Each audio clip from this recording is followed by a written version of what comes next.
చంద్రబాబు నాయుడు ఆయన వెన్నుపోటు రాజకీయాలు, వృద్ధుల మీద, అచేతనుల మీద, పెన్షన్దారుల మీద ఆయన తీరు మాట్లాడుకుందాం. చంద్రబాబు నాయుడు అధికారంలో తనతో పోటీ ఉన్న వాళ్ళ కోసమో లేకపోతే డబ్బులున్న వాళ్లకు వెన్నుపోటు పొడుస్తాడు. వెన్నుపోటు అని ప్రపంచంలో ఎక్కడైనా తెలుగు తెలిసిన ఒక ఆ పదం పేరు చెప్పగానే గుర్తొచ్చే పేరు చంద్రబాబు నాయుడు. ఓకే, అది పక్కన పెడితే ఇప్పుడు ఇదే వెన్నుపోటును అచేతులైన వృద్ధుల మీద, పాపం వాళ్ళ మీద ఆయన తీసుకున్న కసి ఏందో చూద్దాం. ఇతనికి జగన్మోహన్ రెడ్డి గారి ప్రజాకర్షణ, ప్రజల ఆదరణ మీద ఈర్ష్య, ద్వేషం, అసూయతో తనదైన తెలుగుదేశం పార్టీ అసలు రాష్ట్ర రాజకీయాల్లో లేకుండా పోతుందన్న బాధతో ముసలోళ్ళ మీద, వృద్ధుల మీద కోపం తెచ్చుకున్నాడు. ఎలా అంటే పెన్షన్లు ఇంటికి నేరుగా పొద్దున్నే తెల్లవారుజామున సూర్యుడు రాకముందే వాళ్లకు చేర్పిస్తున్న వాలంటీర్లు, అతనికి వాలంటీర్ల మీద కోపం కాదు, వాలంటీర్లు వాళ్ళ పని వాళ్ళు చేస్తున్నారు. కానీ అది టయానికి చేరి వృద్ధులంతా హ్యాపీగా ఉండి జగన్మోహన్ రెడ్డి గారిని వాళ్ళ గుండెల్లో పెట్టుకుంటారన్న అసూయతో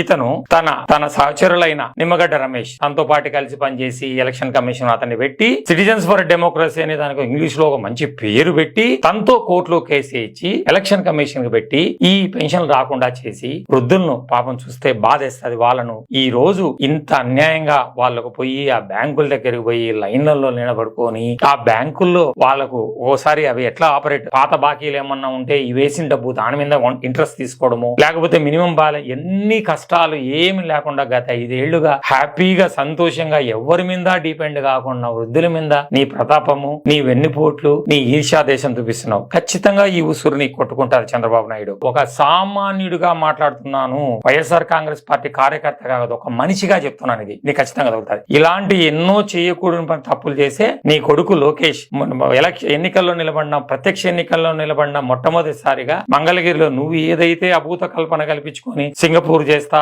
హాంకాంగ్ చేస్తా అన్న అమరావతికి సంబంధించిన మంగళగిరి ప్రాంతంలోనే ఓడిపోయాడు. అదేంటిది? ఊరికి కాదు, ఇది రాజకీయం కాదు. ఇది నువ్వు చేసిన తప్పిదాల వలన నీ కొడుకు ఓడిపోయాడన్న బాధ నీకు కలగాలని భగవంతుడు ఇచ్చిన శిక్ష.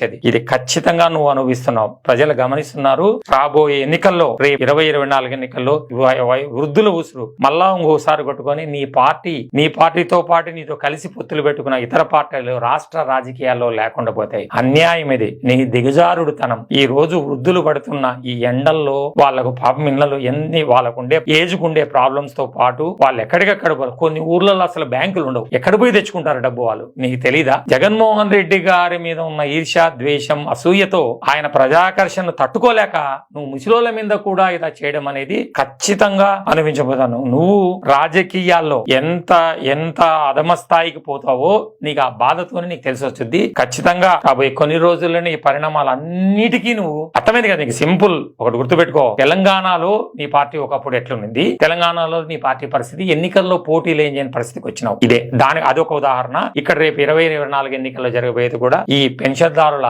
ఉసురు కొట్టుకొని నువ్వు, నీ పార్టీ, నీ మద్దతుదారులు అందరూ అన్యాయంగా చేసిన ఈ పనులకు ఖచ్చితంగా శిక్ష అనుభవించి తీరుతావు. ప్రజలు గమనిస్తున్నారు. అందరు గమనించి నేను ఇంకొకసారి ప్రజలు చెప్తున్నాను, జగన్మోహన్ రెడ్డి గారు అచేతులైన వృద్ధాప్యంలో ఉన్న ముసలి వాళ్ళకు చేస్తున్న సహాయాన్ని గమనించండి. మళ్ళీ జూన్ 4 వచ్చేటప్పటికి మీ డబ్బు మీకు నేరుగా పెన్షన్ వాలంటీర్ల వ్యవస్థ ద్వారా ఇంటికి చేరాలంటే ఇంకొకసారి జగన్మోహన్ రెడ్డి గారు ఫ్యాన్ గుర్తుపై ఓటు వేయించి అత్యధిక మెజారిటీతో గెలిపించి ఈ చంద్రబాబు నాయుడిని, తెలుగుదేశం పార్టీని, ఈ పొత్తుల పార్టీని రాష్ట్ర రాజకీయాల్లో లేకుండా చేయడం మీ బాధ్యతగా తీసుకోండి. జై జగన్.